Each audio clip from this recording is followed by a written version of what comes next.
Whoa! Hey, everybody! Welcome to another Thursday. Welcome to another Carvers and Creators, a weekly demonstration and discussion with pumpkin carvers, sculptors, and multi-talented artists from around the world. First, we ask that you please give us a like and a follow on the platform you're watching us on. Let us know in the comments where you're watching from, and if you have any questions for the carvers and our special guest. Let's meet the carvers. Hey, why not? Let's do it. Whoa, new layout. I know, I got dizzy.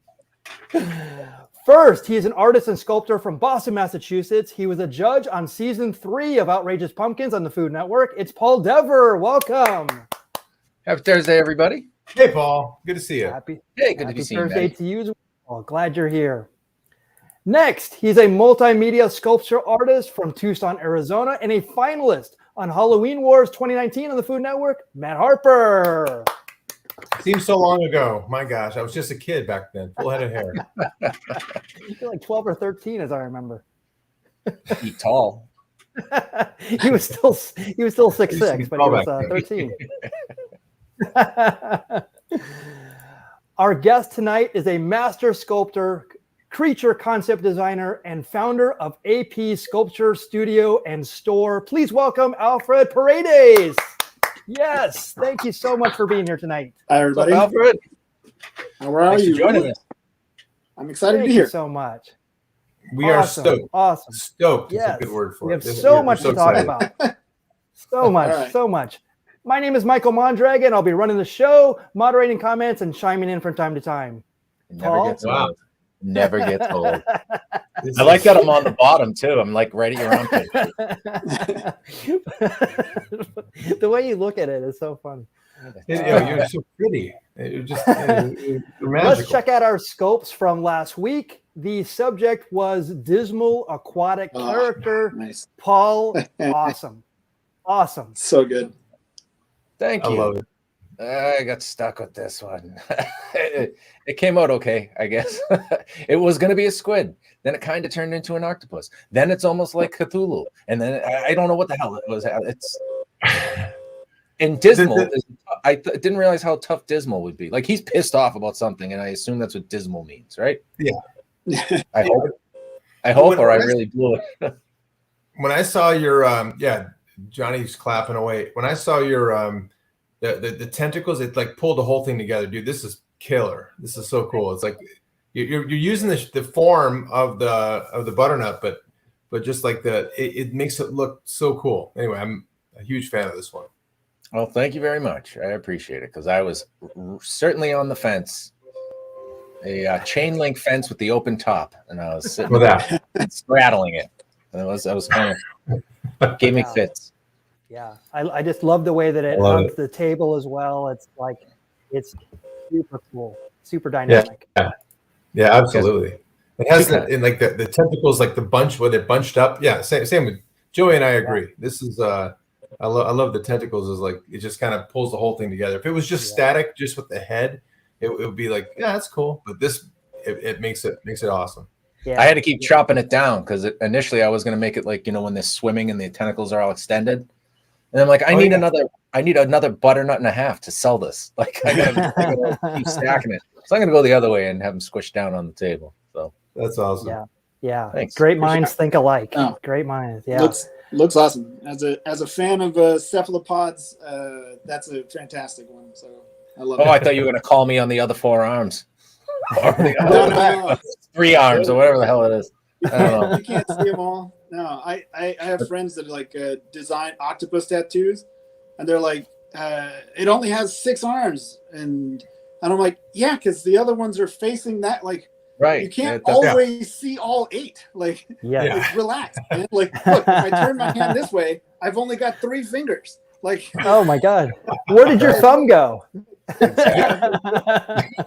And if you're if you turn your head to the side, you only have 1 eye. Did you know that? yeah, right. But no, it's Blowing like my no, it's mind, like man. it's an octopus. It's got 8 in the name. It's got to have 8 tentacles. I'm like, it has 8 tentacles. It just on the other side. Relax. Right. Yeah. Well, that's the thing. If you turned it around, the other 4 were there. Yeah. Yeah. They're hiding. That's right. You made them all, of course. They're just right behind. They look exactly the same as those 4. Yeah. That's it. That's all you gotta do. Trick of the mind. Well, Matt, I So love it. good. super cool. Yeah, my little squishy fishy. So the day I made this is a show first, but the day I made that little fella, we have a big lumpy headed goldfish that was 5 years old that died the same day. Oh, So this is my homage to that, and his name was Squishy, and like my girls remember him, like they're now older, but I mean they remember that little fish. It was like the longest lasting one I remember. But so then so this was when I actually started making it without knowing that thing was dead, but now and then it was. So. Now, let me ask you a question. Did you put him on the table for reference? Because that might be a reason why he died. He was out of water. He was out of water a long time. I needed something. That's the look he was giving you, where it says, "Please put me back in my environment." You had a senior moment with a senior fish. Right. Oh yeah. He and I were talking, but yeah, he stopped talking. I don't know. Yeah. Dude, I love the hook. The hook's so cool. And in this That's photo, selling. What is it? No, I said that's the selling point right there. It really is. The fins are great too, though. For whatever reason, in this photo, the table looks like water, doesn't it? Oh, it does. Because you've been doing this great thing lately where you kind of suspend them. Yeah. Really, really cool. I'll show you my magic thing I use to suspend them. Oh, he's pulling back the curtains. Oh. It's a board with a little. Where'd you get that, sailor? What came on that board? Oh my. No one needs to know. It's just a threaded screw. All right, come on. Geez, huh? And the more I look at the hook, it had to be two pieces, right?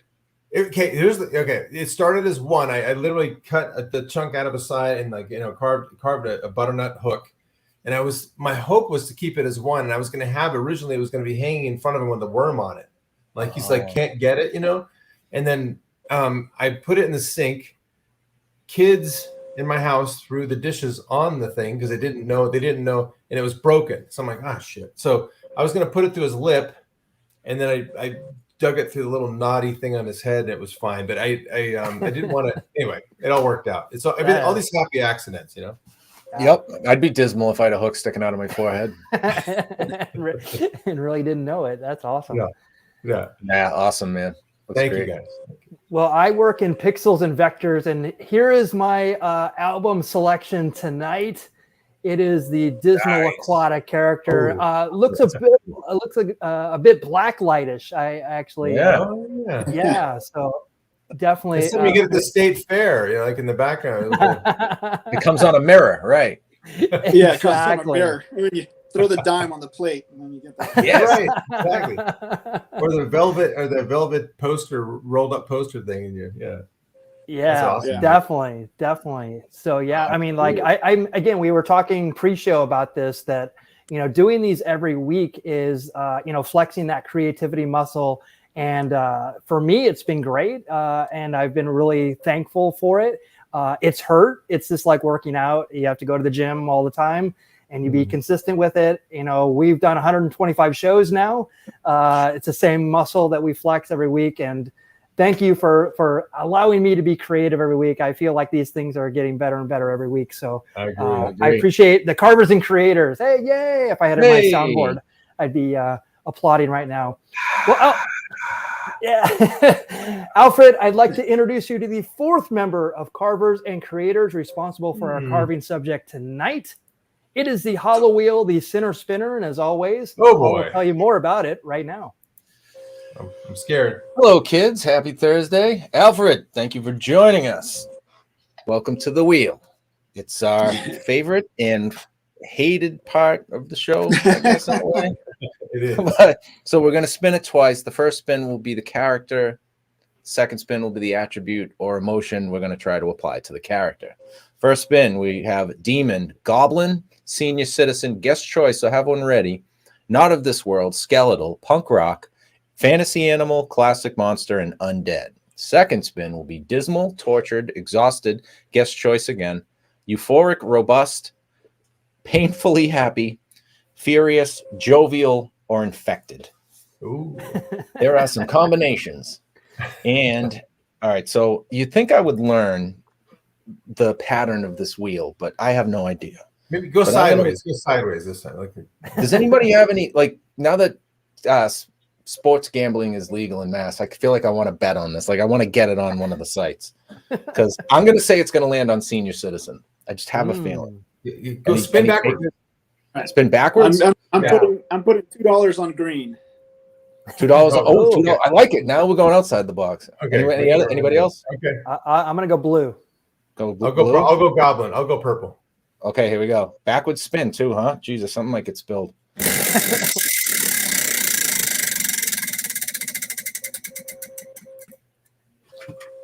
Oh. Yeah. How does that happen?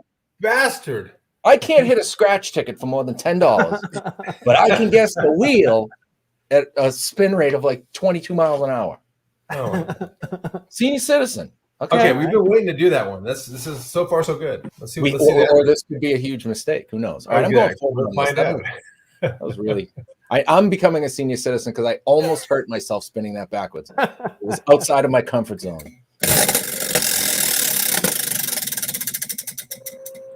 Infected senior citizen. Write that one down. Christmas in Kelowna. Yeah, what is it again? Infected. Moses. What is an infected senior citizen? Wow. What is old Charlie infected with? That's the question. Exactly. It's got to come from this. All right. Wow. I'll bet it didn't originate there. Oh. Giggity. Well, if you're carving or creating with us tonight, we're going to give you 5 minutes to get your tools together, get situated. Meanwhile, we're going to go around the horn and see what our carving oil is for tonight. Alfred, do you have a beverage that you're drinking tonight? Well, my buddy gave me this one. We're going to give it a try. This Rottenhammer Slow Still Whiskey Mule. So, dude, I want one of those. Holy crap! Giving that one, and then of course my good old bottle of water as well. But perfect. Hydrate. We're gonna give this one a try. So there we go. Amazing. Great.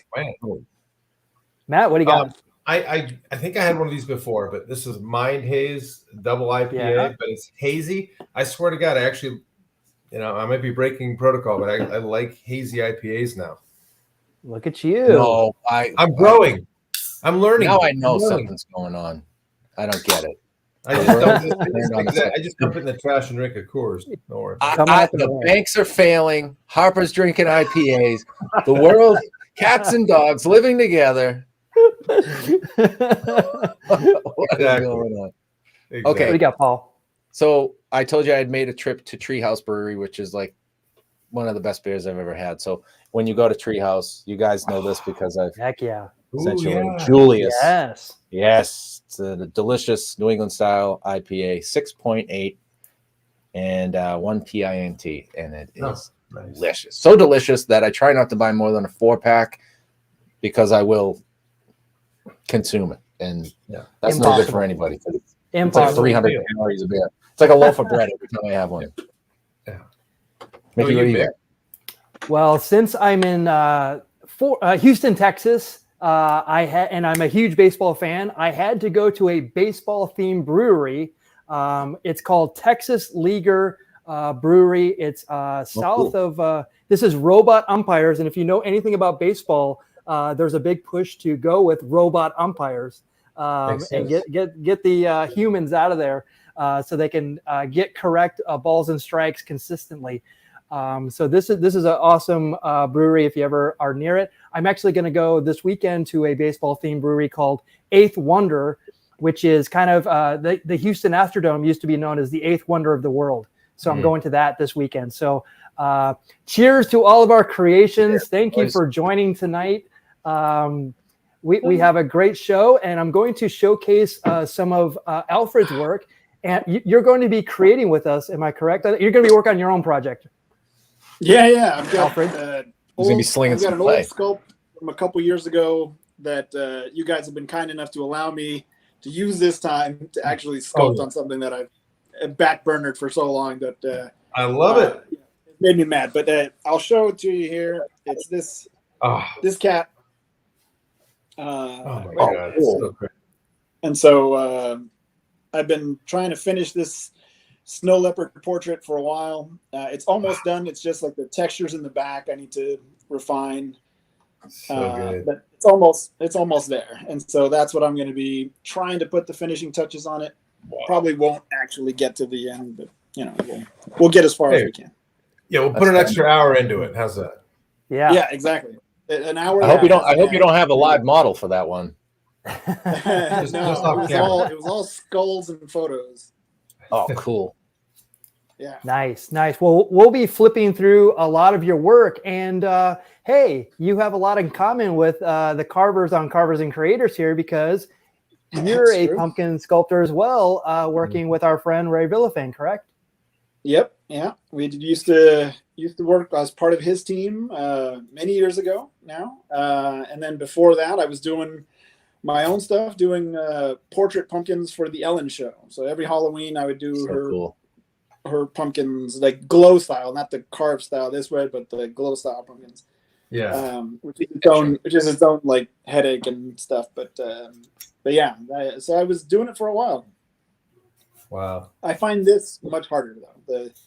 The subtractive carving of a pumpkin is far harder to me than anything else I've done. Well, that and sand sculpt. Sand sculpting, toughest, then pumpkins, then everything else. Yeah. Sand sculpting is a whole nother beast, because you're carving. You have to have it finished at the top and go all the way down, which is mind-boggling to me. But yeah, it's like 3D printing in reverse. Mm-hmm.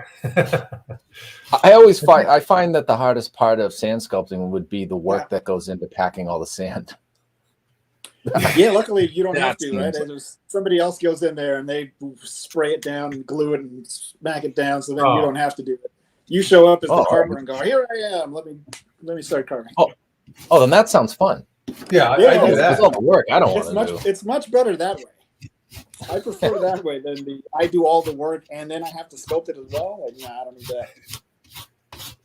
How do you like doing the glowing pumpkins? Because that etching is a whole nother. Did you enjoy that, or do you ever do it anymore? It's easier on my mind to sort of visualize, right? Because I know the deeper I go, the lighter it gets. So it's just like doing drawings on black paper, essentially, right? Like the more white you add, right, the more that color you get, that lighter it gets. Right, and so I just think of it kind of like that way, like a scratch board. If you ever did scratch board in high school or college, right? It's that kind of thing. So it's sort of subtractive, but at the same time, like you can kind of get your head around it because it's illustrative.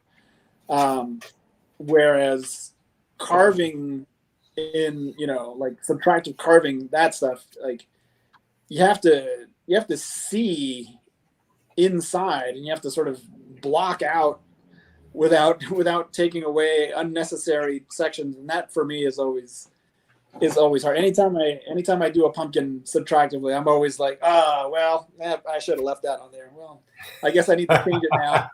It's gonna be more skeletal now because I fucked that up, and so. Sweet Jesus! It's like we battle with that every from our mouths. Yeah. Oh, we think that every 10 minutes. There's never a time. Yeah. There's never a time it works out right. Like I've done some that I'm really proud of, like in the end, but during the process, I'm like, that didn't go as planned. Oh wow. That's funny. That's why I love when someone, like if you're doing a live carving demo or something, and then somebody will literally ask, "Do you ever make mistakes?" It's like watching 5 minutes ago when that part came off. I made 8 of them. Like, it would be an easier question to answer if they said, "Do you ever do anything right?" You'd be like, "No, nothing. It's all mistakes. It's literally just a bunch of mistakes that all end in the same." That's all it is. Yeah. We can call them something else. We can say they're happy accidents, but really they're just mistakes. Yeah, it's all mistakes. That's really all it is. And then I cry and walk away and catch my breath and come back. And yep. Yeah, exactly. Alfred getting some love in the chat here. Heck yeah. I owe a lot of my early pumpkin journey to Alfred. There you go. Another Halloween Wars, Pumpkin Wars, one of the shows. Outrageous Pumpkins. Yeah, Outrageous Pumpkins. That's the one. She is very talented. There's Yeah. so many. Yeah, no, she's great. She's amazing. Really humble, and always putting down her work, even though in the short time she's been carving, she's surpassed what I'm capable of doing. So, oh, that's nice. There's a lot of that in this on this show every week. The two amazing carvers that I work with always, they're like, this is all right. It's like amazing.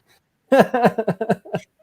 That's the thing, right? Because like we're all in the general same industry, right? Like we all kind of know the same people, we hang out with the same people.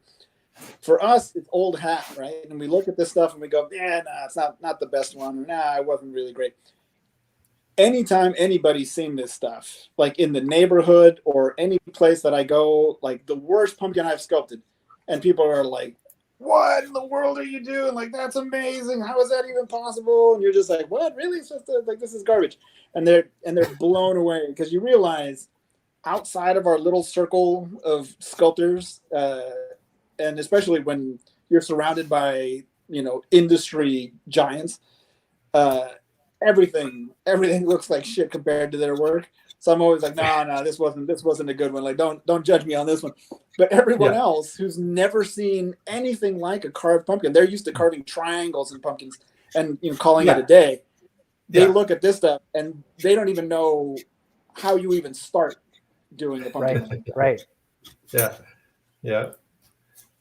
It's true. It's true. We are our own worst enemy. I think Paul would agree. We tend to every week, Paul and I have this quiet, like, shit, Paul carved circles around me this week. God damn it. It's like I get all, and then the next week I'm like, all right, I'm okay. I can put this up against Paul, but it's constant, and I end up hating myself. Having to, I didn't realize we were in a competition, Matt. Oh, come on, Paul, every week. But, as long as I post first, I win. As long as Paul wins.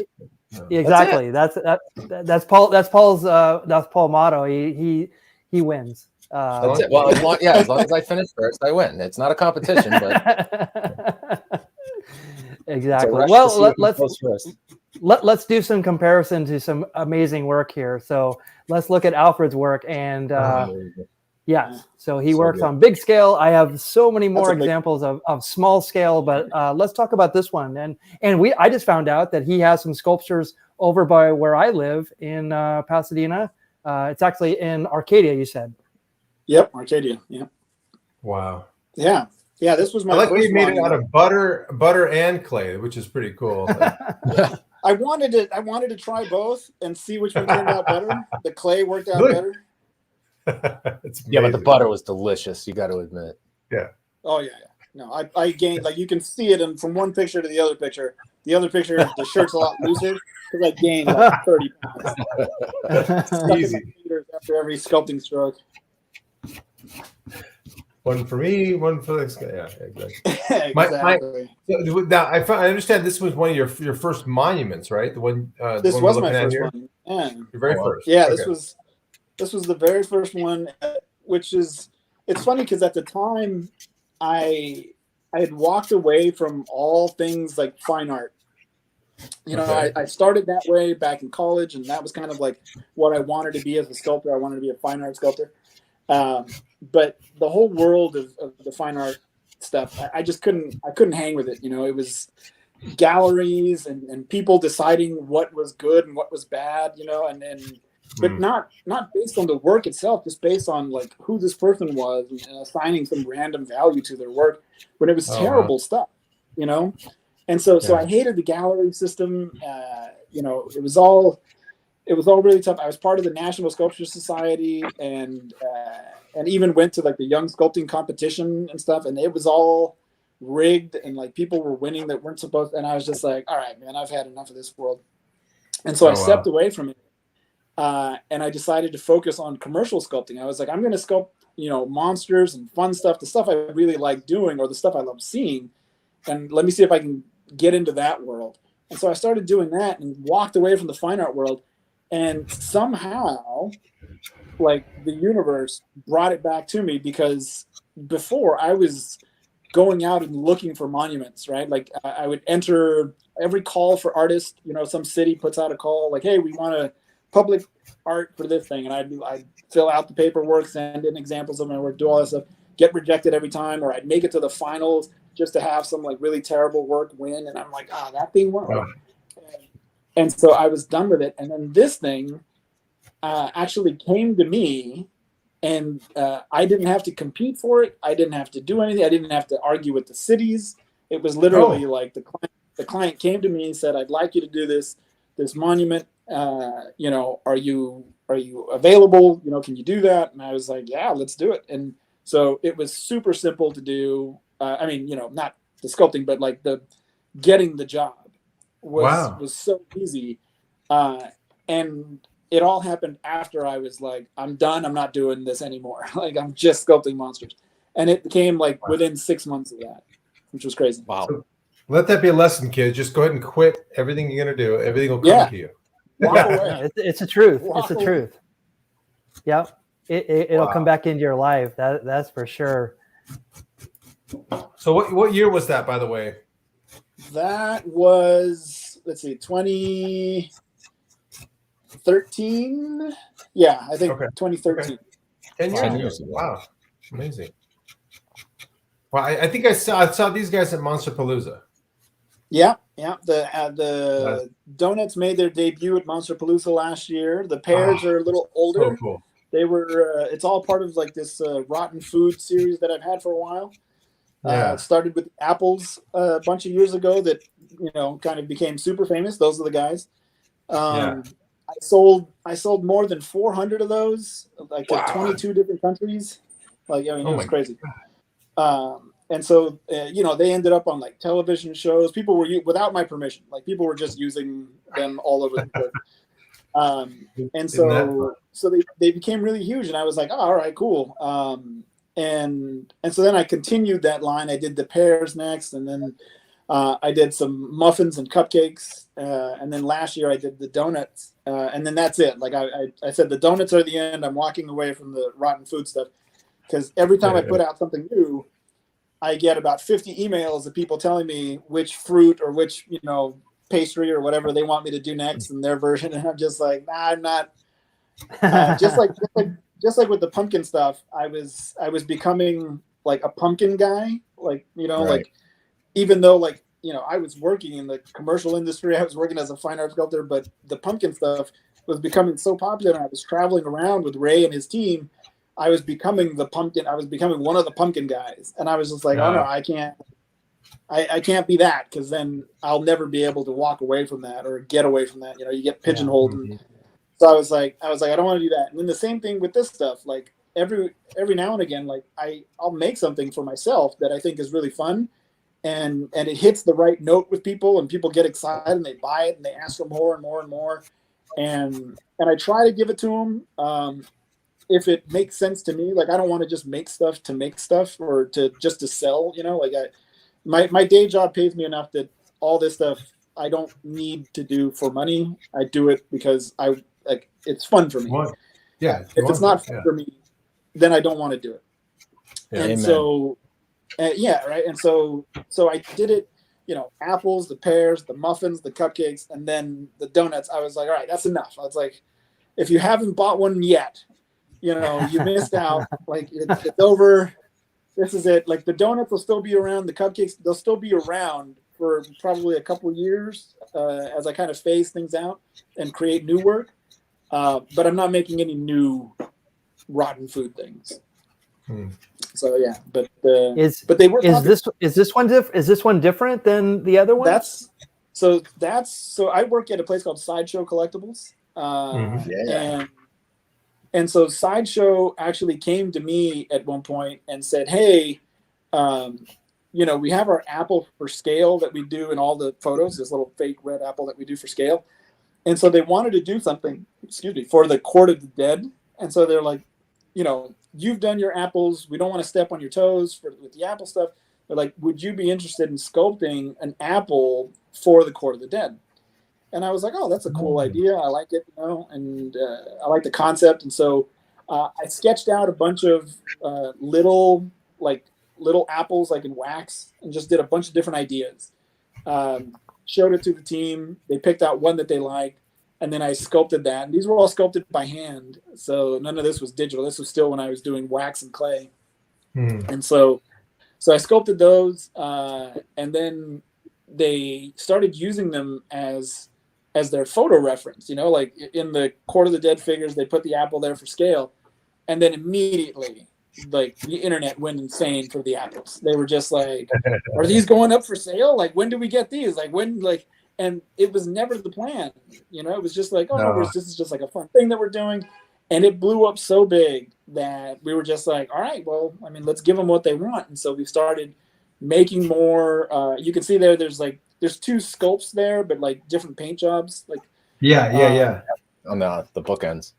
Yeah, exactly. And then there's a few more apples that I've sculpted. There's another like spirit apple that just came out, and there's a few that I can't mention, but we'll see if they make their appearance. But yeah, we did lots of the apples. It was cool that they asked me first. I thought that was really interesting because, you know, otherwise, you know, like they would have done it and people would have seen it and said like, "Hey, Sideshow's stealing your work," or "What are you doing?" And like, you know, I still had people doing that. Like I had people reaching out to me going like, "Hey, did you know Sideshow's stealing your idea?" And I was like, no, like, hold on, like pump the brakes. Yeah, I did it. Like, not only did they ask me first, but I'm the one who sculpted them. Like everything's cool. Like, relax. Yeah, that's great.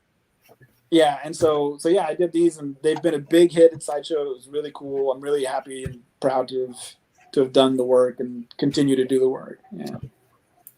So cool. Awesome. Awesome. There is a question for Alfred. Will you be at Monsterpalooza? Yeah, I'm planning on being there. I've been trying to figure out what I'm going to do for my, you know, like any new work, because I've been so busy. I haven't had a chance to create new stuff. I've got a few things in progress that I sculpted digitally, but I haven't actually finished them. So this year I might just be coming back to some old things that I've sort of taken off the list and maybe bring them back as, you know, some vintage pieces or, you know, sort of flashback pieces. See how people react to them. Sweet. Well, we're excited to actually see you there because yes. Oh yeah. The silly Carvers Creators folks will be there. This is my like I said, I've been at Monsterpalooza since like year 2 or 3 of Palooza. I forget exactly, but I mean I've been doing it for forever. Haven't missed one except for the ones that were out because of COVID. So I've been doing it for a very long time. That's amazing. Yeah, but it's fun. I love it. I mean, outside of, I mean, even Comic-Con. I mean, I did 21 consecutive years of Comic-Con, and wow, oh my gosh. I would say Monsterpalooza to me is like a concentrated group of the most talented people in that specific industry. You know, I mean, it's such an honor and a pleasure to be at that show every year and just be around my friends and people who I admire, you know, who I would love to be my friends. But it's, I mean, you know, you go we're already your friends. Don't worry. I mean, I know that was a good plea. We're cool. We're good. I won't have to come around with little gifts and try to. No, we're good. No, you can do that. No, that's fine. We love that's gifts. okay. Yeah. We'll take the gifts, but yeah. Well, you know what? I agree with you because from the outside looking in as somebody from the East Coast, that was always so far away from me. But so I would look at the pictures and you'd see the next one's coming up and you'd see who's going to be there. And then you'd see pictures from the show. And every year I'm like, Jesus, that looks like that's my version of a Comic-Con. You know, I'm not really a comic book guy, but I am a monster guy. So this is like, why is it there? And I'm over here. Like, it's so far away. And you would think I would have jumped on a plane and gone, but no. It took a pandemic, and it took a pandemic, and these two lushes to team up and do a show. And that was the very first time that Mick and I had ever met in person. We had been doing the show for over a year, and that's how we met. It was there, and then we met so many of our favorite artists. It was just amazing. Like we walked into Yeah. the bar the first night we were there. We walked into the hotel bar, and like a 6-year-old kid that doesn't have an inner monologue, Tom Savini, was sitting in the bar, and I walked in and didn't turn my head because I was like, "Oh shit, there's Tom Savini." I went, "There's Tom Savini," but I said it to Tom Savini. I didn't turn my head, like I was all out of sorts, and I'm like, "This is just too much. This is crazy." Like everybody's just here. It's not like you got to meet anybody. They're already here. Like you said, just a smush of so much talent. And everybody was great. As a vendor, you know, you're there setting up before the show opens and that sort of stuff. And that's when some of the celebrities roll through. And that's right. That's right. Yeah. You know, like, I mean, early on, they would come while the show was going. I mean, it was crazy. Like, you know, Jon Favreau walking around Palooza. Yep, saw him. Amongst everything. I mean, it's crazy. Yeah. You know, Guillermo trying to walk the floor was impossible for the poor man. Like, he couldn't get 10 feet without being just hounded. And now they kind of tend to come before the show opens. And so they just kind of walk around a little bit and see who's already set up. So it behooves you to sort of set up early. But you know, it's cool. Like I've sold things twice to Jon Favreau. Like he's a fan of my work, and when he sees it, you know, he's like, "Oh, I still have that piece. It's on my mantle." And I'm like, "Holy crap, it's crazy." You know, and then same thing with Guillermo. I mean, you know, everybody wanted the Guillermo sale, and it took me forever to finally get a sale from Guillermo. And then after I did, I delivered them to his house, and then from there we just blossomed into me doing work for him, and now we're like friends, sort of. I mean, it's crazy. Like I've been to his house multiple times. My daughter's been to his house. Like it's nuts to me that it's all born out of that show. Like if it wasn't for that show and him seeing my work at that show, I wouldn't have this relationship that I have with him. And so to me, like Monsterpalooza, like I said, it's the driving force behind me being creative for myself, because otherwise I'm too busy. Like, you know, I work a lot, you know, just from my job at Sideshow to my freelance work to private commissions. I have enough work to keep me busy 8 days a week. But then I don't do anything for myself. And eventually that causes like a level of burnout that it's just, you know, it's hard to get back from. And I've been there before. And I mean, I don't know about everybody else, but for me, when I get to that level of burnout and trying to get back to like passion work, man, it's such a slog. It's so hard for me to bring it back out of myself. And so Monsterpalooza is always that little thing. I mean, it's pressure, which, you know, I mean, I think I thrive under pressure. And so maybe that's why it's okay for me, but it's this date, you know, this line in the sand that says by this date, you need to have new work ready, cast, painted. You have to have inventory set up. Your store needs to be ready for when, you know, when the show goes up. That night, people can go on your website and buy what they saw at Monster. But like all of that stuff has to be done in time. And so there's this drive to do it and to be creative. Like last year, I swear last year, three months before the show, maybe a little bit less, I was dreading the show because I was like, I don't have anything. Like I'm out of ideas. I'm you know, creatively bankrupt. I've done all the good, you know, ideas I'm ever going to have are behind me now, right? Everything I've made from this point on is all crap. And I was like, well, you know, I have to have something, because the pandemic had been a couple of years shut down for Monsterpalooza, and now we're coming back. And if I come back after like a 2-year hiatus with nothing new, like that's just sad. And so I literally forced myself to come up with ideas. And that's the worst way to come up with ideas, by the way. Mm-hmm. If you're trying to be an artist, don't force ideas, right? I mean, like absolutely the worst idea. Yeah. But I've been doing this for, you know, 27 years. I don't know how long. I've been doing this a long time. So every once in a while, I know where I can push. And this was one of those where I was just like, all right, like every idea just on paper, like every idea, just start drawing everything that comes to your mind. And all of a sudden I had this idea for these like little jack-o'-lanterns with like monster hands coming out of the top. A bizarre idea, but I was like, oh, it's kind of cool. Like I kind of like this theme. And so I just started sculpting them. Yep. And, you know, I was like, I don't know if these are going to sell. It's a weird idea. Like, you know, like it's a funky scale, like everything's weird. But I was like, I'm going to sell it with the sculpts. Like I'm going to make the sculpts look cool. And so it went from paper into sculpt. I had to do it quick, so I did them digitally because I had to crank them out really fast. Managed to get them done, printed, molded, cast. I mean, I did all this work in such a short amount of time. I mean, at Monsterpalooza, I mean, I'm surprised like some of the paint wasn't still wet when I showed up at the show. Like they were that, you know. And then normally at Monsterpalooza, any new stuff I bring to the show does terribly.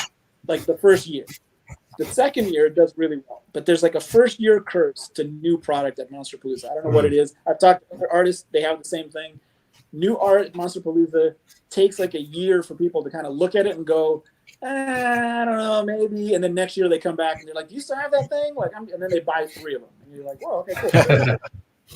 And this one landed, and I sold, I don't know, like 8 of them or something like that, which for a first year piece. And like painted pieces, not just like gray resin kits, like painted pieces.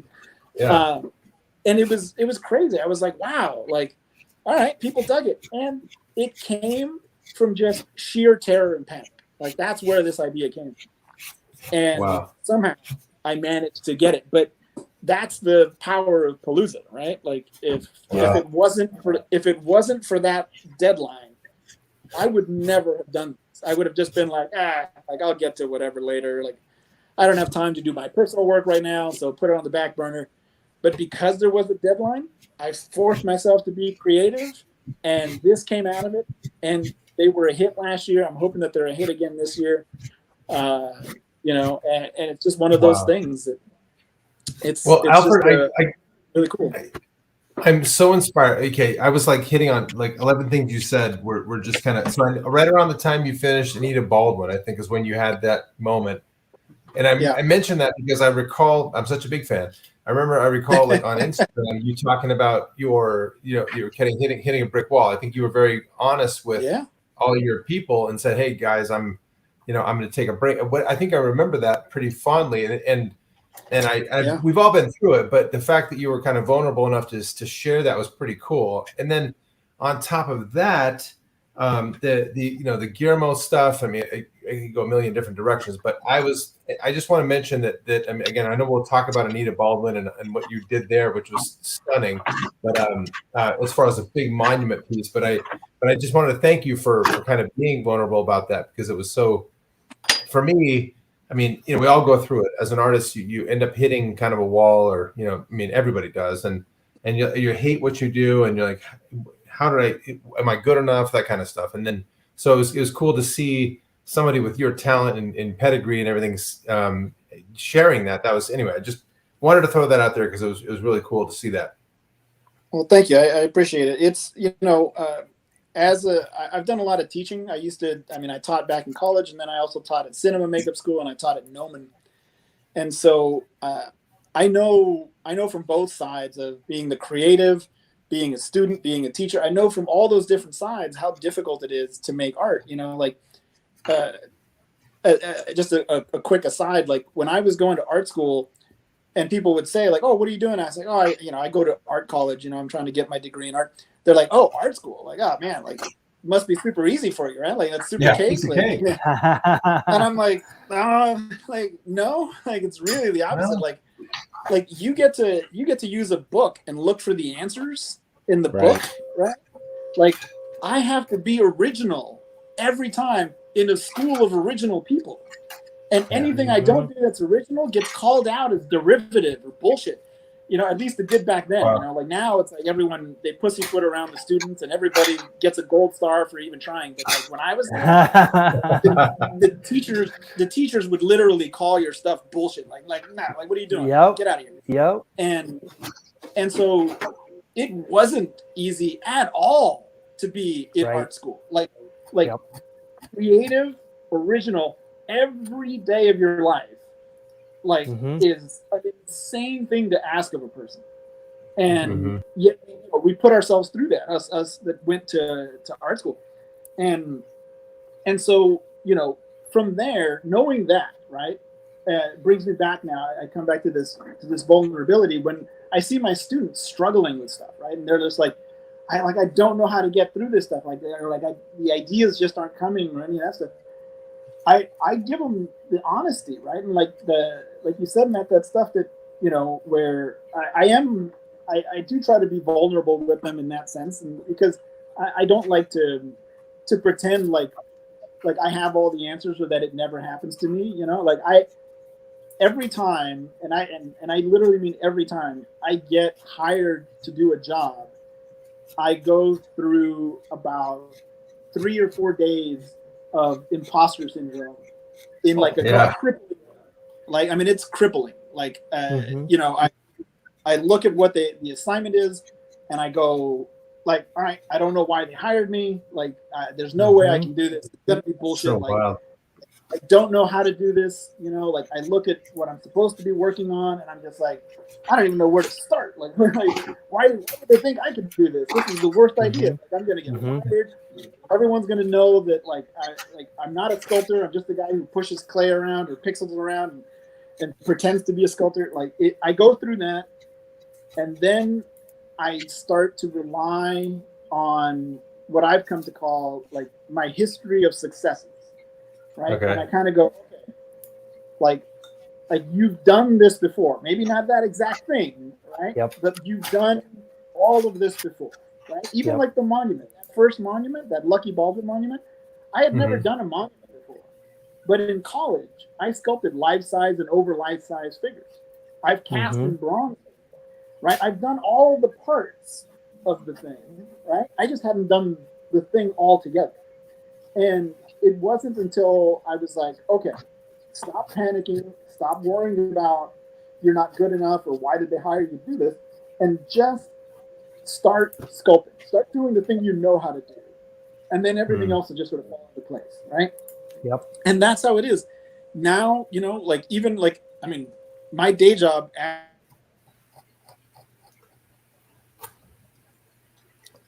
You froze? Hold on, we'll all freeze. Oh no! There he is. He's back. There he is. Back. There he is. Did I lose you? Did you lose It was a me? dramatic pause. It was Yeah. a dramatic pause. You're It's all good. part of the You're It story. worked out well. It worked out well. It literally all went black. I was like, I don't know what happened. But anyway, at Sideshow, I get new assignments every, whatever it is, every few weeks, every couple months or whatever. And it's the job they pay me to do. And every time I look at the design sheet and I go, this was a terrible idea. I'm going to get fired the second they see the first in progress photo that I send of this project. I'm getting fired because they're going to realize I have no idea what I'm doing. And then I rely on that history of my successes. I go, okay, I've done this before. I know what I'm doing. I know I'm capable of doing this stuff. Just start doing the thing you know how to do. And I'm comfortable sculpting, right? Like I've been doing this over 25 years now. This is my happy place, right? Is sculpting. So it's just all right, just do the thing you love to do. Do the thing you are happy doing. Yep. And don't worry about the other stuff. And then once you start feeling that love and that kind of okay, I'm in my safe place. I'm sculpting. I'm doing what I know how to do. Then that imposter stuff goes away, right? That kind of drifts off. And like I said, it's sometimes it's 2-3 days. The worst I've had it is maybe a week, where for a week I hated everything. But here's the thing: it didn't stop me from working though, right? I want to make that clear. Right. I was still every day pushing clay or pixels every day while feeling like I don't belong and everything I do is shit, right? Yep. And you just keep pushing, and then all of a sudden you hit a point and you go, oh wait, that kind of looks all right, I guess, from this angle, or maybe if I move the here, it's not that bad. All right, never mind, I feel better. And then you get in and you start finding the good things about it, and then you're like, all right, I know what I'm doing. And then a week or a month later, you're like, holy shit, that's not that bad. You surprise yourself. Yeah. No, you bring up a good point, because like as someone who I've had a 30-year graphic design career, and now I teach as well. So when I teach my students, I tell them you can't replace a great idea. Just come up with a great idea and then execute it. Let your talent make that great idea. The hardest part is just trying to make a great idea out of nothing. So Yeah. you have to come up with the idea that's going to knock people out and then execute it. So I've been in that position as well. Exactly what you said. Like I go, oh my God. Like I actually had, and this is a real case scenario. I was doing After Effects motion graphics for the Grammy Awards. Oh. And I'm like, I have done everything in my graphic design career except After Effects work. And I'm being forced to do After Effects right now. And I'm like, I was calling my girlfriend. I'm like, I texted her. I said like, I am fucked. And excuse my language. Good Lord, language. I go, Like, I am my mind's screwed. blocking. I am screwed. They're going to find out that I don't know what I'm doing. And what I did was I had to take hand drawings and make them animated. And I was like thrown in the deep end, and I made it work. And I was like, please, just, I don't want to be exposed. And it turns out when it was on, whatever it was on, I can't remember what it was on. It was The ABC, MTZ, whatever. When I'm watching it on TV, I was like, oh my God, like they didn't figure me out, that I didn't know what I was doing. And that is one of the things. It's like sometimes you have to be thrown in the deep end as an artist to really know what you're capable of. And you explained it perfectly. Well, I would love to ask every one of my friends who deals with that imposter syndrome, and I think it's most of them, if they've ever been called out or been found out and said, hey, that looks like shit. Like, I guarantee none of them have ever been called out on their thing. It's all internal, right? It's all internal. And we feel like, oh, that's it. The jig is up. I'm going to be found out. Like, I'm terrible, blah, blah, blah. And I guarantee you, no one's ever been called out on being bad at something or having a bad moment in their sculpting. Like, it kind of, because like every sculpture looks like shit at some point, right? I mean, it's part of the process, right? I to my students, I call it the ugly phase. I was just like, just be aware. Yes. Everything has an ugly phase, right? I show them this great video that Rick Baker put up on YouTube or something, where he sculpts what's the character's name? The microcephalic character, little head, the sort of pinhead sort of character. But he sculpts that out of monster clay, and it's sped up. It's like a time lapse, and you're seeing him block it out, right? Boom, boom, boom. There's like multi-Academy Award winning Rick Baker sculpting this character, right? And at one point you're looking at it, you're like, wow, really? Like Rick Baker? Like that? Like, I don't know, man. I think it's kind of like garbage. And then you blink and you're like, wait, what just happened?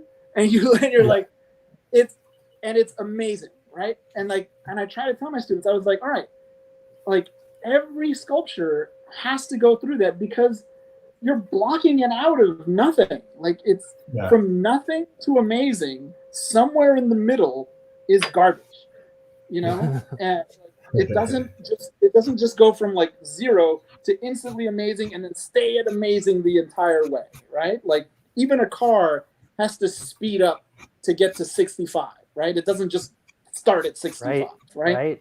And so it's even a car starts as a block of metal. I mean, it's like, it's nothing. Like, it's like, it Ferrari, certainly doesn't look like a car. Ferrari looks like slag at one point, right? Like, I mean, it's like it has to go through a process. And so that's the thing that I try to remind my students. I try to remind myself, sometimes when I'm looking at something. Like for me, it less so these days, just because, experience tells me this is just part of the process. I know that, it looks like garbage right now, but it's only because I'm on my way to it looking good, right? And so for me, I got it. But for my students, I have to tell them every time, like when they're getting disheartened and they're looking at it and they're like, I'm putting in the work, I'm doing all this stuff, and like my block out looks like crap. And I'm like, yeah, like just relax. Like it does look like shit. It will look like shit. But just keep working. It's gonna get better. It just has to get through this weird, awkward stage of blocking it out, and everything's lumpy and the anatomy isn't quite right. Like it'll get there. Just keep pushing, and it'll get. Everything goes through that garbage phase. I'm sure music goes through like garbage phase. Oh, for sure. It's the same in every aspect. Yep. Yeah. Exactly. I think, and you should have that little bit of anxiety, whether it's imposter syndrome or whatever it is. You should feel uncomfortable with every project at the beginning, right? Because that's almost the part that gets you to get the gears in motion. Like, all right, I have to focus. Like, I don't know if I can do this. Like everything. Well, I don't know if you have to, but I certainly do. Well, I right now I would punch this, but I'd probably break my knuckle for some weird reason. That's the only reason I'm not hitting it. But yeah, I think it was Mark that actually said it, which was you should always have that little bit of uncomfortableness. Always be outside of your comfort zone. It's the only way to grow as an artist. So if you're comfortable and from the moment you put a little clay on and it looks like shit, you're like, that don't look bad. Wrap it up. You're done. You already did too much. Wrap it up. Time to turn into tools. Totally. And just to back up the point, yes, I've been called on something not looking that good. My kids have a way of making it. The great equalizer. And you get the one looking like, yeah, looks good. It's like, oh, that's the kiss of death. Yeah, I'm like, you didn't even make eye contact. You didn't even look that way. I'll give you the greatest kids as an art director story. My daughter was probably 3 or 4 at the time, and I was making 3. I think I was making Play-Doh dinosaurs, and like in a minute, like literally, like really, like just like boom, dinosaur, like bam, dinosaur, like super fast. And I make this dinosaur for her. I'm running out of ideas for dinosaur. I'm like, all right, here's the dinosaur, and she looks at it and she's like, she picks it up and she just goes, squeezes it in her hand. Do it again. And I was like, oh, what the like the harshest, like no professor in college was ever that harsh with me, where she literally just hold it, like she held it for a second, like pondered it, and then was like, no, and just squeezed it. So there was no going back. Squeezed it, and then was just like, do it again. And I was like, wow, like, okay, my kid is the perfect art director, because like at the time when she was 3, no artistic ability, but nothing but opinion, right? Like just the most perfect example of that. She'll end up being one of the biggest art critics the world's ever seen. Yeah. Well, no. Okay, that one's fine. Yeah. And then she'll just ruin it. Say, do it again.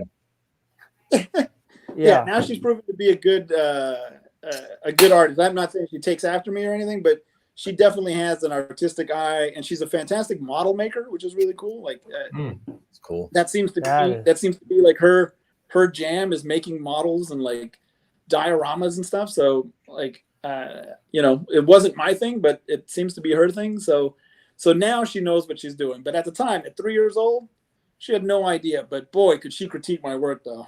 Let me ask you a Can I ask you a serious question? When you see her doing the models, and you get the little tear in your eye, do you ever want to just grab it, smash it, and say, "Do it"?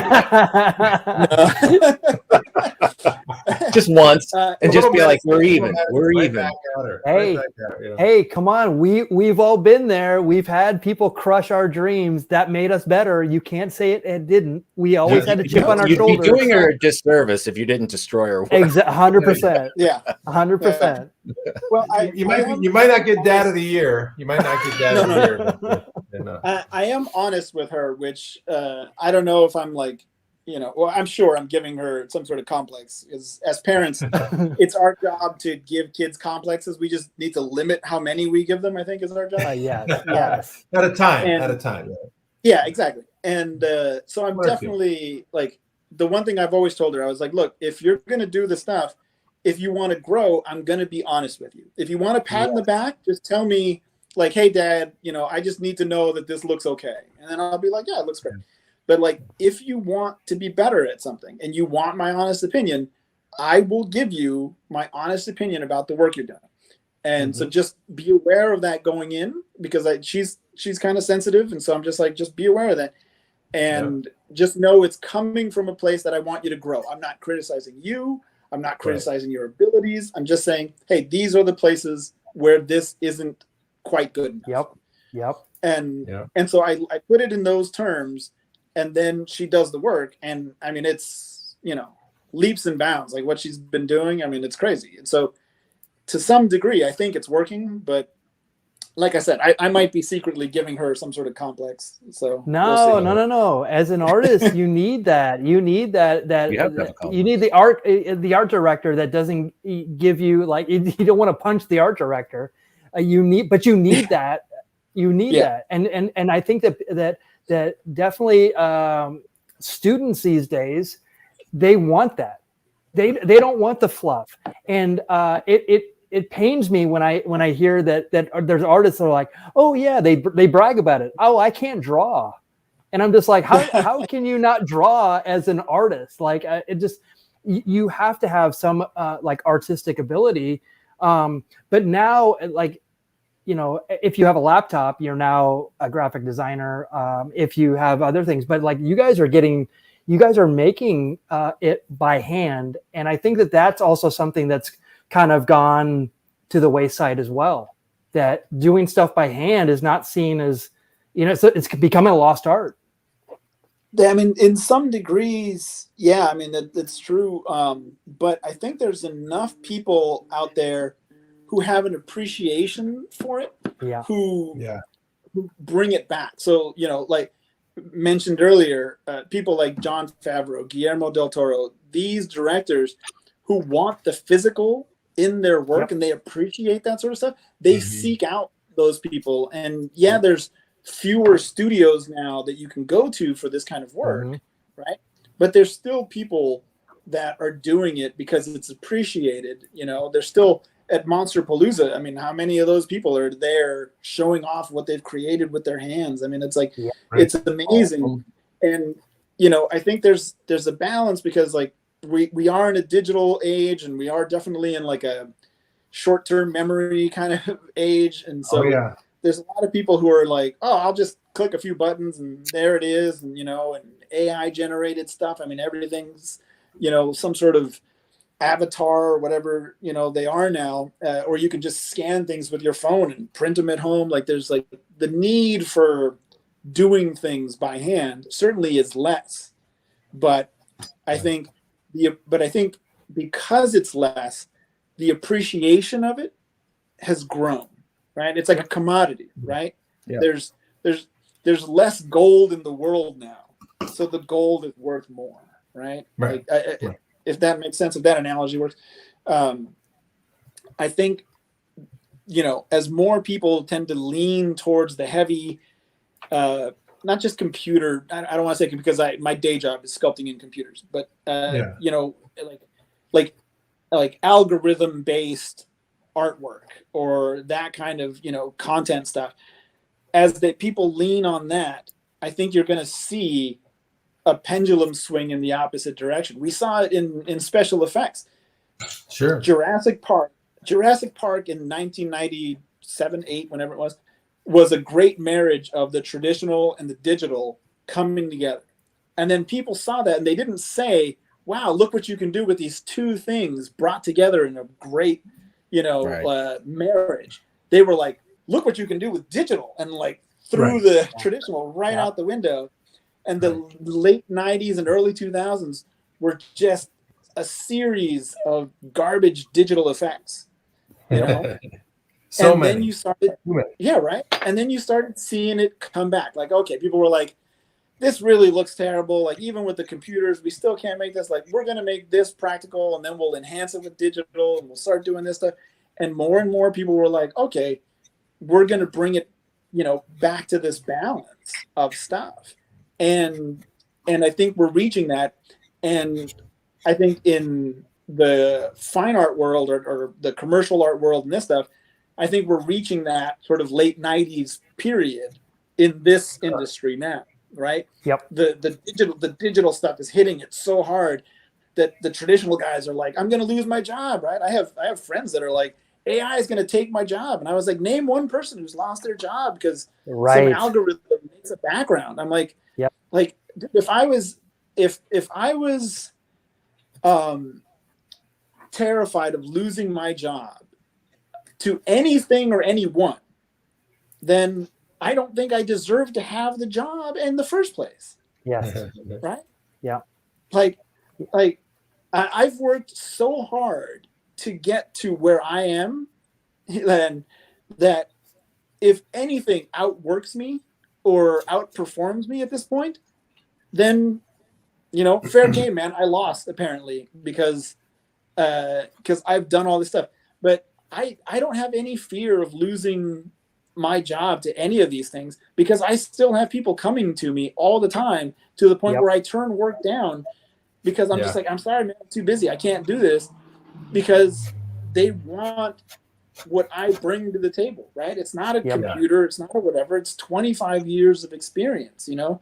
Yeah, Guillermo doesn't hit you up for a sculpture that because you can't sculpt. I mean, or because you can do it really well in 3D, digital. I actually want to know when it comes to like doing that on a daily basis, when you had to learn digital, because this is kind of the new world. Again, I'm learning curve. I haven't even thought about it, so I wouldn't. I'm too scared. But when it comes to like learning it, was it daunting? And then now that you do it all day, is it better, worse? How do you like doing sculpting digital? The beginnings were terrifying, to be honest, because I wanted to learn it because I've never sort of wanted to be left behind in whatever the industry is doing, right? Like I don't want to be the guy trying to catch up to what's being done, right? I want to be the guy who's at the front of it, kind of going like, all right, well, let's lead the charge. Well, digital had moved past me, right? And so I was behind, on this race. I was well behind. There was 12-year-olds making stuff better than what I could make. Like literally, I'm not even joking when I say 12-year-olds. 12-year-olds on ZBrush Central posting stuff, and I was going like, holy shit, I can't even touch that digitally. Like, wow. And I was like, bring it to clay, and I'll kick your ass. But like, yeah, exactly. In the digital world, like, I was getting smoked, and so I was like, all right, time to change this. And then at work, they literally were like, hey man, it's time to pick up ZBrush and start learning. And so I was like, okay, like hint taken, right? They weren't telling me like, you're gonna lose your job or anything like that, but they were like you should really learn ZBrush. That was the driving force. And at the time I was teaching at Noman, I was actually supposed to head up their degree program in sculpting over there. And the students loved me. I had great reviews over there. It was going really well. And after just a couple of terms, I had to say, hey, sorry guys, but I have to focus on my future in the industry and not as a teacher. And so I have to learn ZBrush. And the only way for me to do it is on my downtime, right? Like Sideshow's not paying me to learn on the clock. I have to learn on my own time.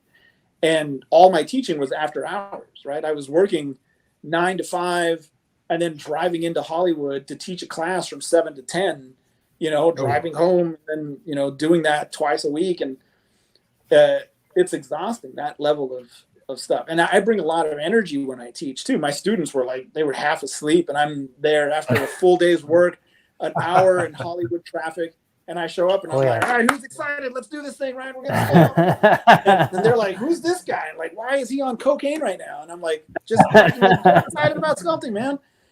And so I would bring that energy to these classes and I love doing it.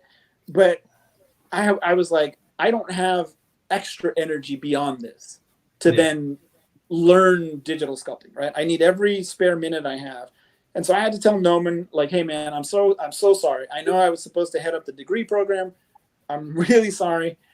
But I have to focus on my career. Luckily they were really understanding. They knew that everybody there is a working industry professional, right? These aren't people that are, you know, they teach because they can't do kind of situation. Like every person there that whole is thing, right. Every person there is an industry professional, and so I was like, they understood, and so I walked away from that, and then just started picking up ZBrush, and like it was so daunting to me because one, I hate computers. I have a, you know, like a really deep despising of computers. I don't like them at all. And so now I had to like make nice with computers. Embrace them. Yeah, and not just, you know, and not just like, you know, like a screen and a keyboard.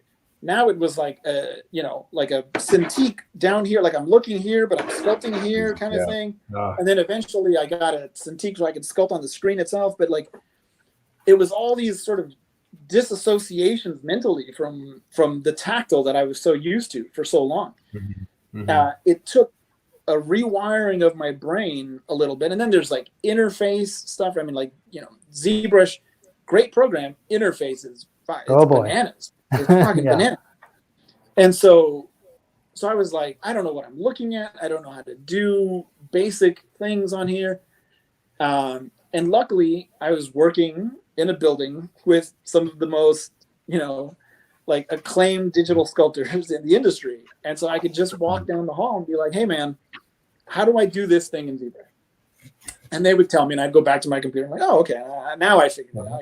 I got that part. Check that off the list, right? Next thing, sculpt a little more, run into another problem. Walk down the hall, ask these guys, hey, I was trying to do this thing last night, couldn't figure it out. And they're like, oh, you got this button turned on or whatever, just do it. Oh, okay, cool. Do that. And it was just chipping away, right, at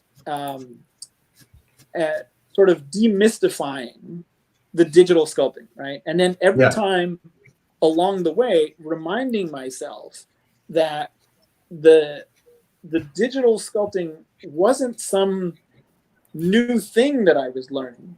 It was just a different material that I was learning, right? And I've done that plenty of times, right? I've gone from working in water-based clay to working in wax, which is a whole different ballgame, right?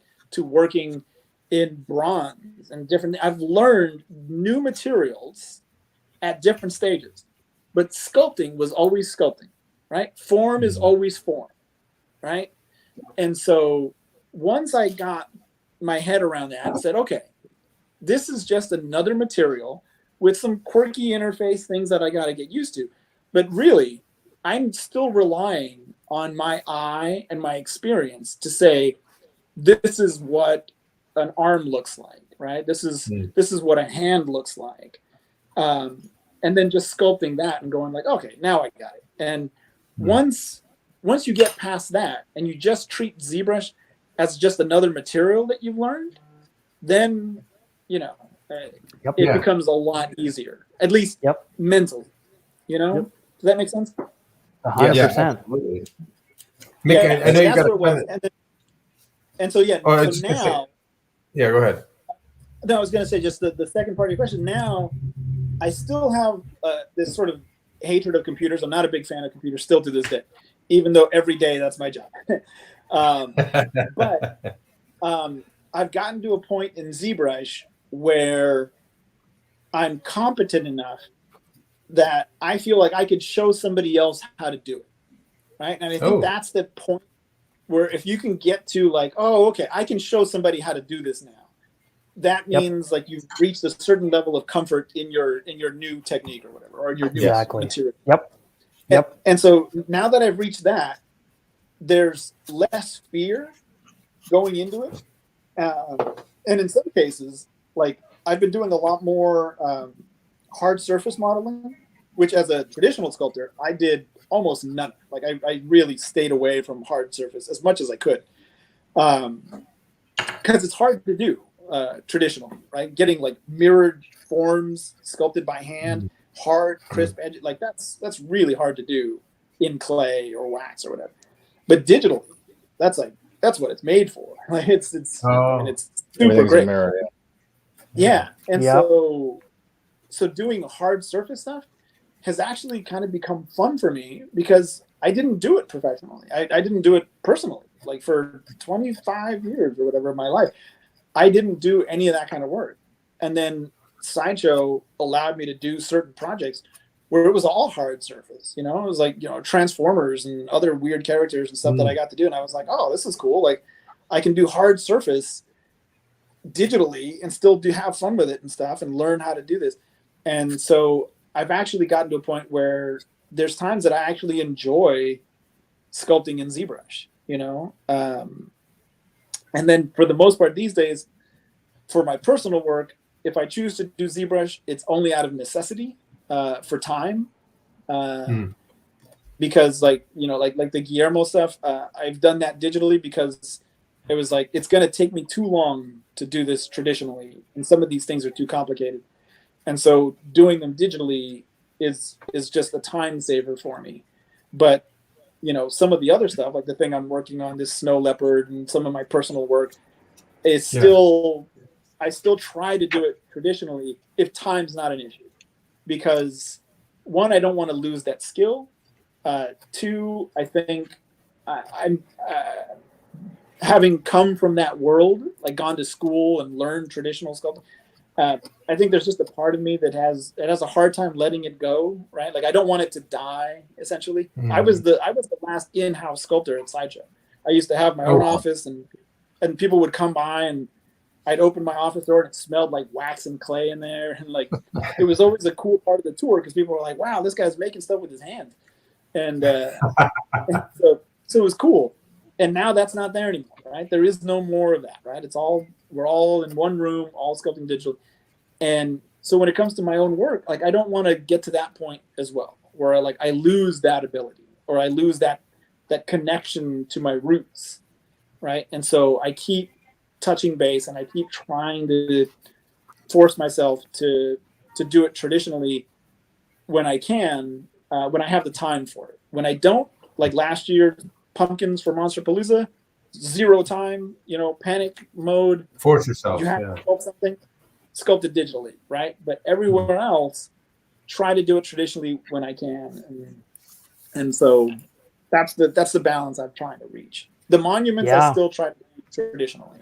Speaking of monuments, and that's a great segue, because I'm sure Mickey has pictures of the big Anita Baldwin sculpture, because you spent a good amount of time working on that, at least appearance-wise on Instagram. But of course, it's all, everything in the world is fake on Instagram. But however, what I loved about like the progress you did with that monument sculpture was the kind of peering behind the foam part, the everything from like the book and the way she was sitting and everything you kind of put together, and then the way you did the clay and the casting and everything was just remarkable. So it was my first time ever seeing kind of like a monument, and then final bronze and even the unveiling and everything was really great to watch.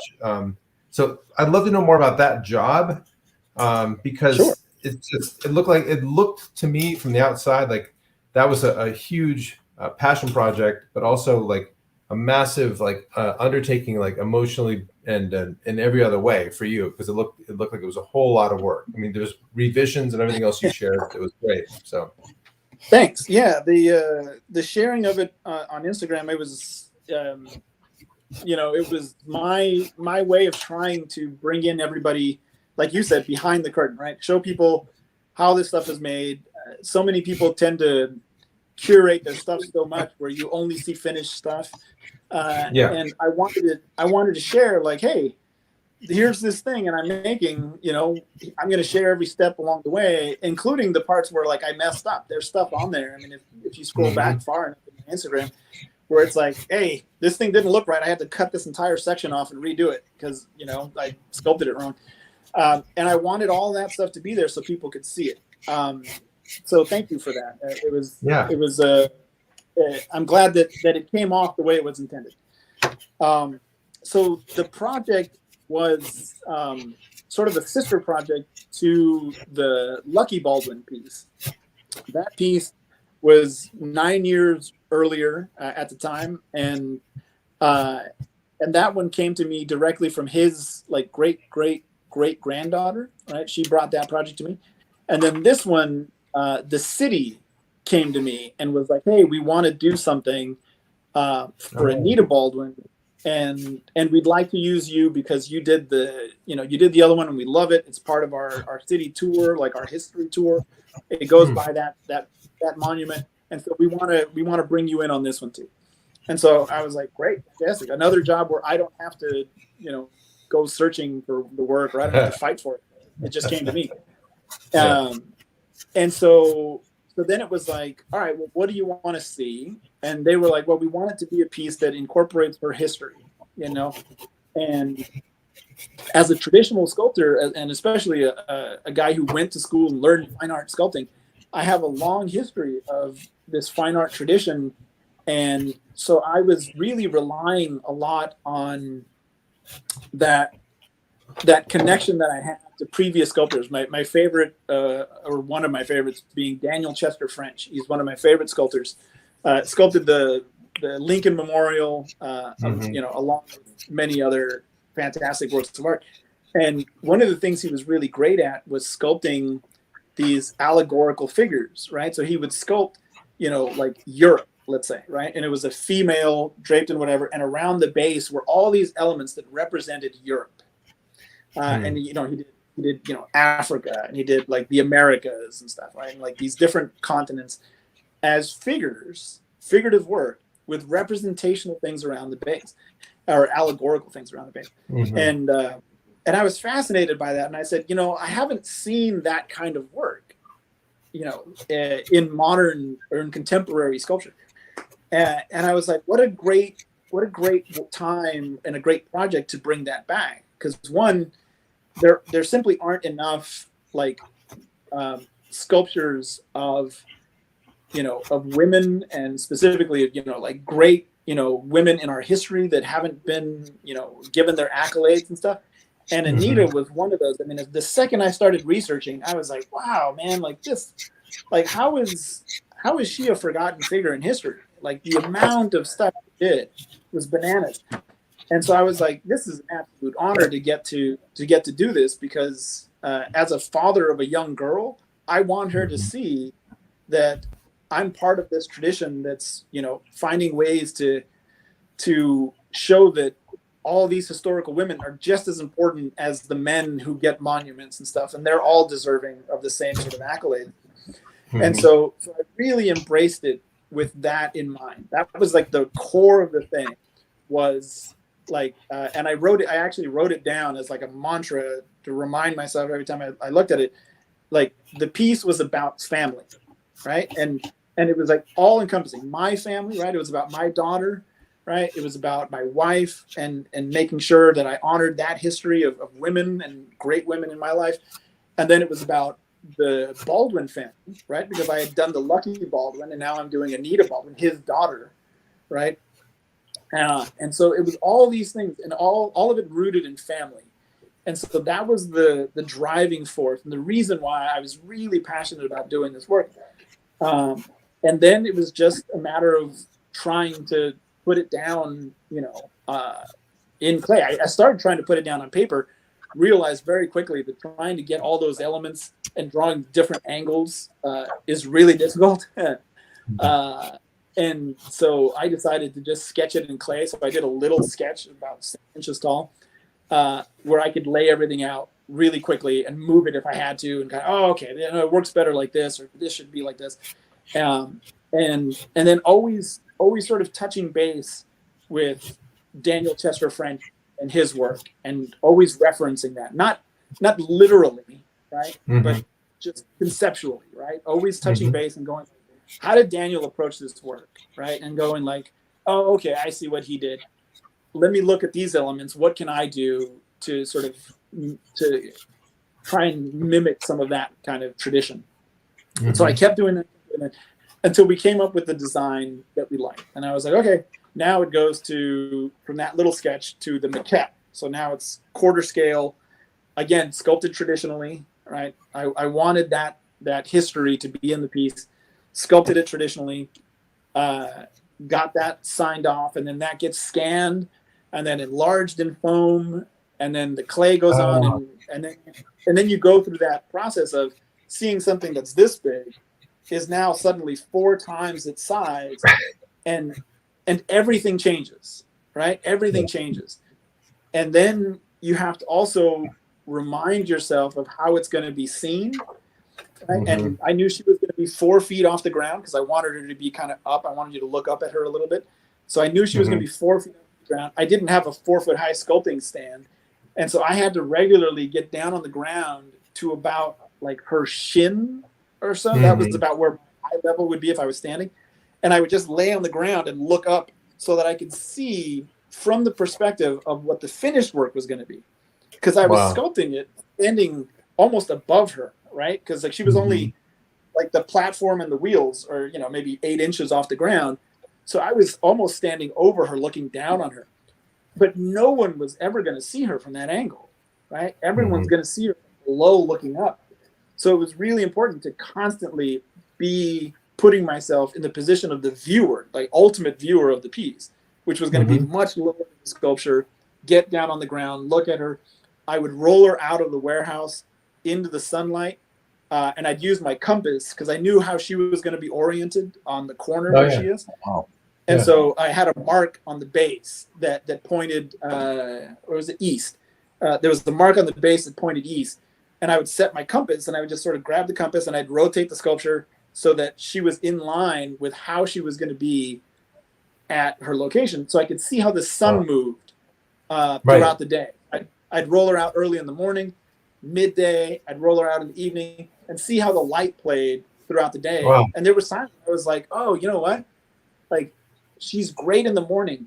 In the evenings, like, this whole side gets lost. I was like, I need to do something, because you can't, like, everything gets lost on this side.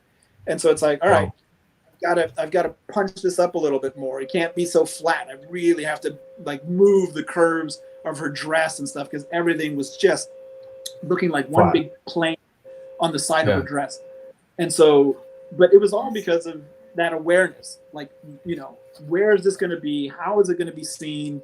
Using all the stuff I learned from college and applying it to this piece, learning everything I learned on the Lucky Monument and applying it to this piece and trying to make it the best it could. In the end, it was something that I was really proud of. At the unveiling, I was already looking at it and going like, that could have been better. I probably should have done that different, or, you know. But that makes the books, that makes the musical instruments, the books, the things that were around her, like the accoutrement, so to speak, make more important because they were at the eye. Exactly. You could see every little bit of it. So you had to think of it. That's Well, that Paul, I keep thinking of like, the sheet of music. I keep thinking of like Dan Chudzinski, like, and a lot of folks who've been on our show who have this amazing ability to tell a story in the visual capability. Like, but what you're talking about is kind of like a much larger story. Every piece of it's thought out. Not I mean the light that reflects on it, the angle at which you look. It's just, anyway. Well, I look at my little sculpture of a squash, and I don't think that way. I don't know about you, Paul. Well, I do actually. Yes. Just the fact that you had a compass in your hand shows that at each different time of the day you wanted it to look amazing in different aspects. So, but that's what a monument should be, and that's why it came out so good, because you paid attention to the details. It's going to outlive all of us, right? I mean, that's the thing. It's bronze. It's going to be there. It's going to be there long past I'm dead, long past I'm, forgotten and all that stuff. It'll still be there. And I'd like for people, when they see it, and if they bother to look at the name on it and stuff and say, oh, who's the artist that did this, that it still looks good and it still represents something and it's timeless and it's not of 2022 or whatever. It's of forever, because it's about her and about her story. And it wasn't about, this moment or whatever. It's literally just about her. But again, visually, you were talking about, all the elements and stuff.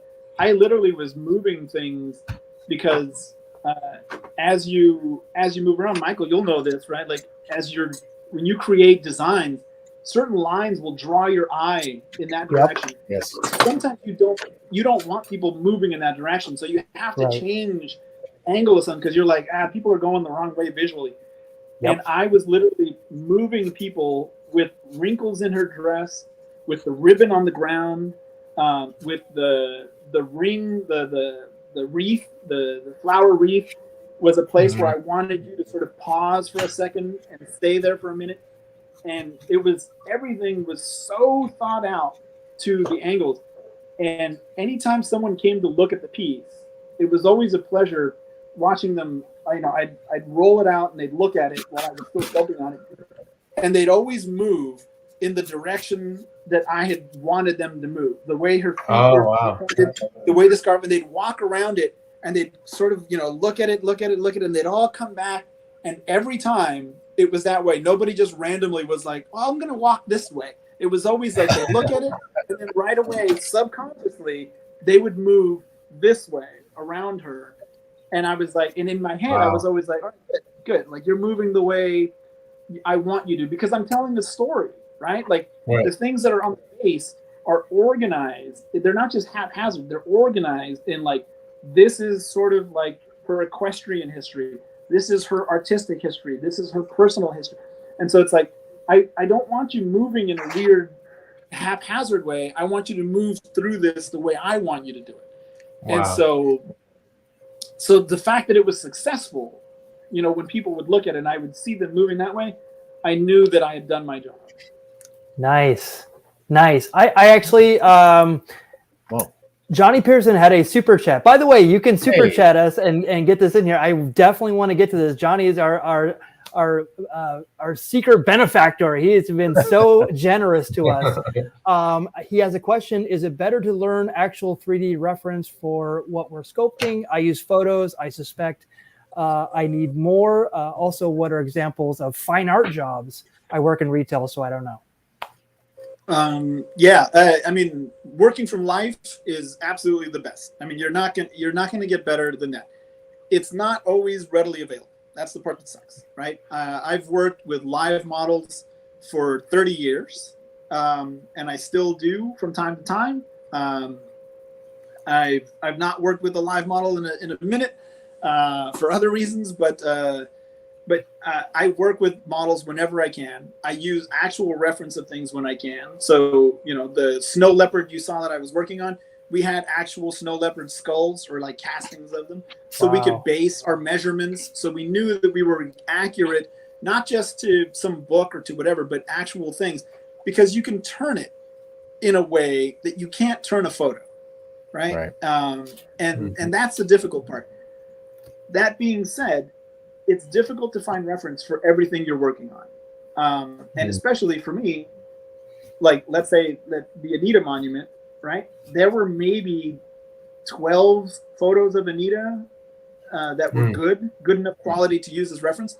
And from that, there were maybe 3 photos that were in the right time period. Everything else was too early or too late, right? So it's like, okay, so now I'm having to interpret a lot. So where do I apply that interpretation, and where can I still use reference? And so for her dress, I had her great-great-granddaughter get into a dress that we liked, that we used as reference. And I had her pose, but I couldn't keep her sitting there for weeks and weeks and weeks. So I had her sit, and I photographed her from every conceivable angle I could think of, so that I could see everything, not just 8-point turns, right? But I mean, I was looking down at weird angles this way, from lower up, from higher up, from everything I can think of, so that I could get every angle that I could possibly get for reference, as much reference as I could get. So there was a lot less being made up, right? Because I mean, we can make stuff up. When we've been doing this long enough, I can fake drapery, fairly well. I'm never going to do it as well as real drapery or as referenced real drapery, right? If I just sort of make it up, right? Like I can sculpt a skull out of memory really well. If I sculpt it from reference, it'll be a lot better, right? So that kind of thing. And so having reference is absolute key. Having as much reference as you can is absolute key. Even at my stage in my career, 25 years on, every project is just like, all right, here comes a new project. Let me open my folder and just start dragging images into this thing, creating a massive collage of every reference I can bring in. Some stuff that's not even related. Sometimes it's just the mood of reference. Like I like the way this thing feels. Like I don't know what it is about it, but I like the way it feels. And like I can't use any of what's there in my thing that I'm making, but there's something about it that makes me feel a certain way, and I'll put that in my reference folder. And so when I'm looking at the thing that I'm doing, I go like, is it giving me that same feeling? And I'm like, no, it's missing something. What is it? Like, what is it about this thing that makes me feel that way? And I try to break it down and go, oh, like light bulb goes on, and it's like, it's shadow or it's something, right? And you go, oh, that's what it is. Okay. Yep. And then you apply it to your piece, even though they're not the same, right? But that inspiration. Yeah, inspiration, Yep. exactly. So there's inspiration and there's reference. And it's all part of the same thing. Like I said, Yep. the Anita thing. I literally had Daniel Chester French's book, his biography with all his work. I had it sitting with me, like as I was sculpting there. I wasn't copying any of his work or his style, right? Like I don't sculpt like Daniel Chester French. I wasn't sculpting any of the elements that are on his pieces, right? But I had his book literally open next to me while I was working, so I could look at it and just kind of go, "That's right." Like that's what I'm trying to. That's what I'm trying to get to. Keep coming back, right? Like a compass needle pointing north that kept wanting to go this way. It's like no, like right back to north every time. Nice. That's a good point. Yeah, references definitely to reel you in to that point where if you don't use enough reference, you can definitely get off track and be like, I am so far off the path. so far away. Yeah. So fast too. You get, especially if you get into it and you're like, I got a groove. I've done portraits like celebrity portraits and things like that. And boy, if you don't stick to that reference and you're just going dude, this thing looks like Morgan Freeman, like it is like a solid Morgan Freeman. And then somebody looks at it, and they're like, why did you sculpt Jean-Luc Picard? And I'm like, when does that happen? And you're so far off and you don't even realize it. You're just like, you're just into it. You're like, oh man, I nailed this thing. And it's usually because you polished the turd. That's how it happens, right? That's the moment you go, oh, I'm nailing this. And then you look at the photo and you're like, I should have looked at that an hour and a half ago. Whoops. Yeah, that's it exactly. Well, guys, hold on, Matt. Come on, Mickey. Let's just keep talking for another hour. I hate to break up the I party. don't want to talk. That's not. No, you're a bad person, Mickey. I always say that it's the fastest 90 minutes on the internet, and we are going on in 7 seconds, 100 minutes. Nice. It honestly felt like a half hour. Yeah, it did. Fantastic. No, it's all good. It's been fantastic. I have a whole deck that of your work that I wanted to talk about, but this has been so enthralling, so awesome. We're gonna have you back, Alfred. This has been absolutely outstanding. I love this discussion. I definitely wanted to give Paul and Matt and see where they're at. The carving subject 100 minutes ago, or probably 80 minutes at this point. Infected senior citizen. Paul, do you want to show us what you're doing? Yeah, you can see it. There you go. I'm still blocking. I got to do something with the nose. I got to get reference. You know what I mean, Alfred? I got to figure out what's going on with the nose. But yeah, so he's going to be infected with something. Once I make him look old. I got to go. I'm already like, you know how this is, Alfred, when you get like spongy. Super Oh duper. boy. You got his head. Happy accident. Yes. He's infected with the thin butternut squash disease. Everybody's heard of it. Matt, what do you got?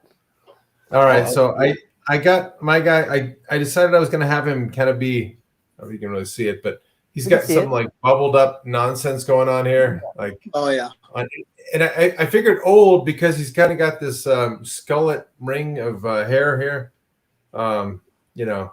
It'll all come in. It'll all come together. And I'm going to put some ears on him, but he'll come along.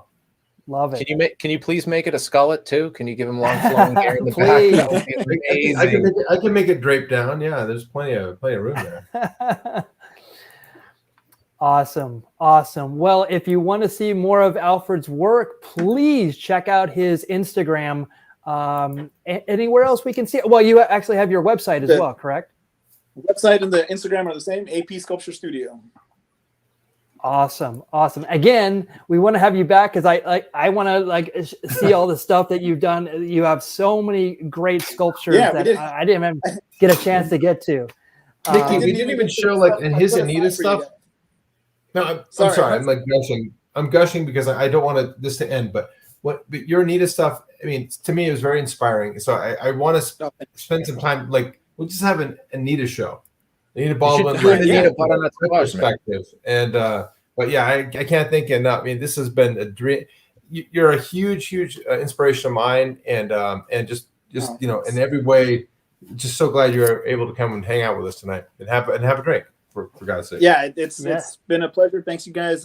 We didn't even get to the things I pulled aside that I was like, I'll show these guys some things that I haven't shown it. So episode 2 and 3. Yeah, episode 2. We're gonna have an episode 2. It's got to happen. Yeah, all right, we'll make it happen. Awesome. Well, this is where we're at. We're on Twitter, Facebook, Instagram, YouTube, Twitch, and TikTok. Everyone, please go out there, subscribe, follow, all that stuff. Definitely helps us. And we will be back next Thursday with another Carvers and Creators. Alfred, from Paul and Matt, we super appreciate you being here tonight, and we'll see you next Thursday. Thank you so much. Good night, everyone. Thanks. Take care. Bye-bye. See you guys.